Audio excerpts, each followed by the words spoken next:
Thank you for watching the West Elementary School Modernization Project Subcontractor Contracting and Employment Training.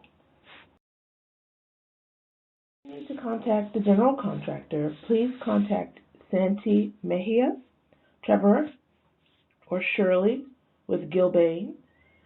If you need to contact the compliance firm on this project, which is Atmos Solutions, please contact either Kalila or Mika. All the contact information is located on this page in the respective boxes. Next, we're going to go over the Department of Small and Local Business Development's project requirements. DSLBD is the agency that is charged and monitoring all projects that have at least $250,000 of government assistance on a project. This requires at least 35% of all contracts be subcontracted to small business enterprises.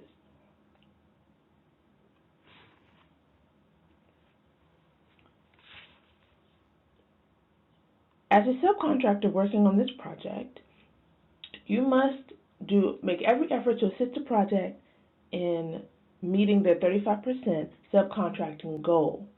So you are required to submit a SBE subcontracting plan that lists all of your subcontracts between you and any SBE or CBE companies.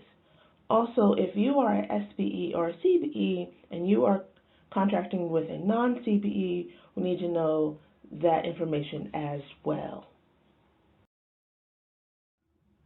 Please find an example of what an SBE subcontracting plan looks like. Please find an example of the actual page that you will be completing with your SBE, CBE subcontractors for each tier on this project.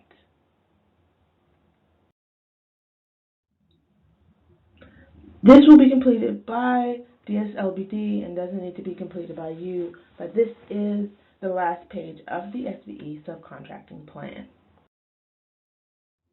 There is a quarterly reporting requirement on this project, so all SBE and CBE contractors must submit a fully executed subcontract for each subcontractor listed on their SBE subcontracting plan, as well as complete a quarterly vendor verification form. This is an example of what the vendor verification form would look like. Atmos Solutions will provide this form to your company each quarter.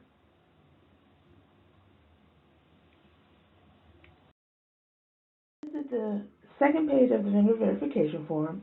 This is where you would put the contract value, what you've been paid in the quarter, what you've been paid to date, and what remains to be paid in your contract, as well as where you will find the signature and the notarization sections for the vendor verification form.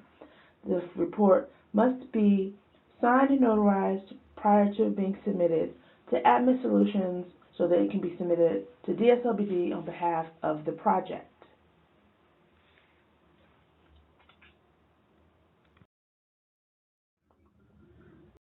If you are trying to identify SBEs to contract with, there are some outreach activities that DSLBD does require of you to show that you have reached out in good faith to that SBE community. That includes identifying those opportunities that can be submitted to SBEs, as well as providing copies of written solicitations that you've used to attempt to solicit SBEs on your project, as well as any attempts to contact SBEs through DSLBD or through your own company's contacts. Please make sure that you keep all of your efforts as detailed as possible so that it can be submitted to DSLBD if we require it to be.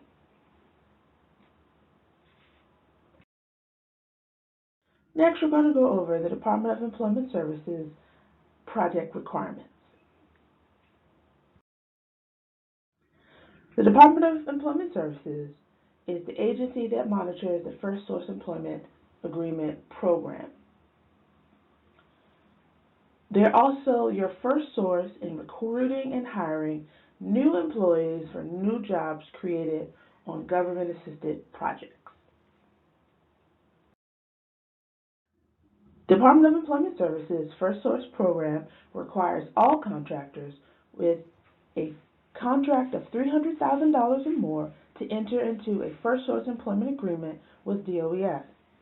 It also must receive your First Source employment agreement and revised employment plan no less than 7 calendar days before you start working on the project. If you start working before you have a signed and ratified First Source employment agreement, please contact ATMIS and we will provide the appropriate agreement and employment plan to you to be submitted to DOES.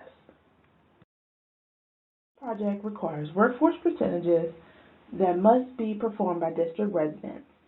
These percentages include 20% of all journey workers, 60% of all apprentices, 51% of skilled laborers, and 70% of common laborers. New employment opportunities must be listed with DOES prior to them being listed anywhere else.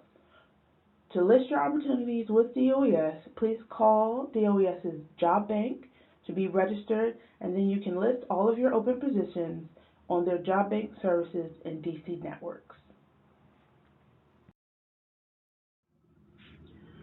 The revised employment plan must be submitted with your First Source employment agreement, and it includes projections of how you plan to meet the workforce percentages on this project, as well as your hiring needs. All job openings must be submitted to DOES through their job bank, and DOES has at least 5 business days to identify and refer candidates to you prior to you looking elsewhere. Internal job openings are not required to be submitted to DOES.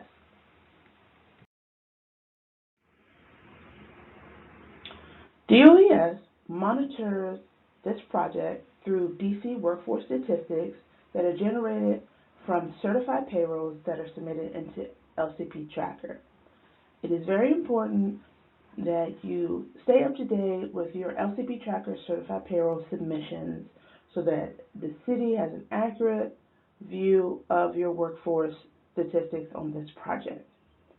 DOES is also going to perform some audits on the project, and they can be performed at will, where you will be asked to provide any payroll and employment records relevant to the project. There are some penalties for failing to meet your percentages, as well as failing to have a signed and ratified First Source employment agreement on this project.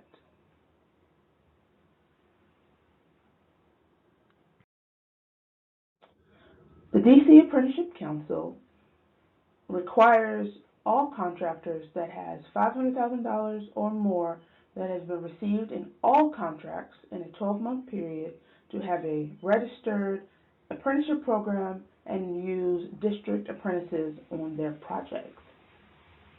Please note it's very important that you keep a 3-to-1 ratio of 3 journey workers for every 1 apprentice on every job in the district.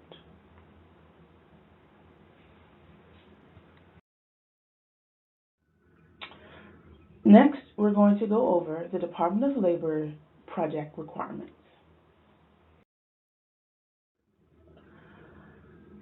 The Department of Labor uses the Davis-Bacon Act, which prevents non-local contractors from obtaining federal and district contracts by underbidding the local wages. It requires a locally prevailing wage, which is included in your contract documents as the wage determination, and it applies to all contracts for the federal government and District of Columbia with more than $2,000 of federal or District of Columbia funds. It also requires the contractor and or the subcontractor to pay all employees who work directly on site of the work not less often than once a week.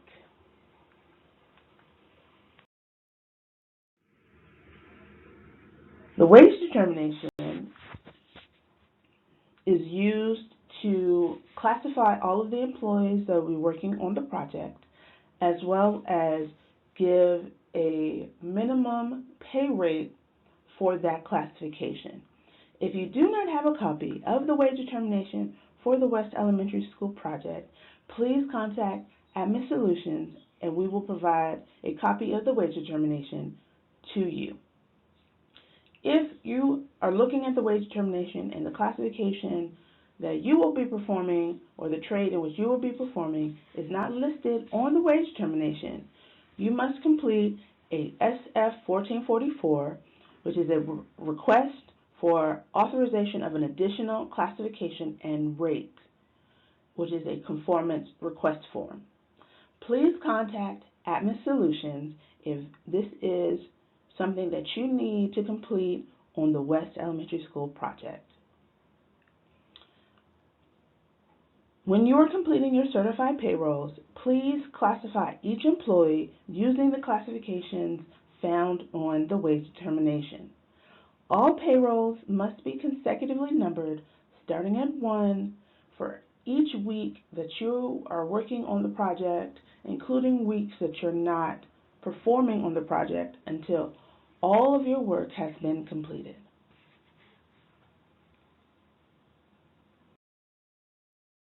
All employees subject to wage determinations must be paid a fringe benefit for each hour they work on the project if your company does not provide a fringe benefit. Examples of a bona fide fringe benefit are holiday pay, sick leave, life insurance, retirement plan, or the employer's contribution to health, dental, or vision insurance. If you provide a fringe benefit, please indicate how the fringes are paid on the statement of compliance on the certified payroll. Payroll taxes or any other deductions are not considered fringe. The statement of compliance must be signed by the person who pays the employees or the person supervising payment of the employees.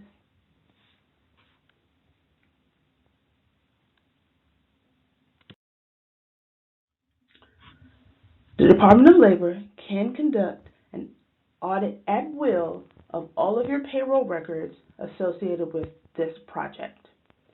Admin Solutions will perform on-site interviews and field audits throughout the course of the project. You are required to maintain your certified payroll records for 3 years after the project is completed. That's not 3 years after you have completed work, but 3 years after the project has completed. Falsification of certified payroll is a criminal violation that can result in a fine, up to 5 years in prison, or a fine and up to 5 years in prison, and is grounds for a private lawsuit under the False Claims Act. You can also be debarred for up to 3 years for being found in aggravated or willful violation of the labor standards provisions because you have violated the Davis-Bacon Act.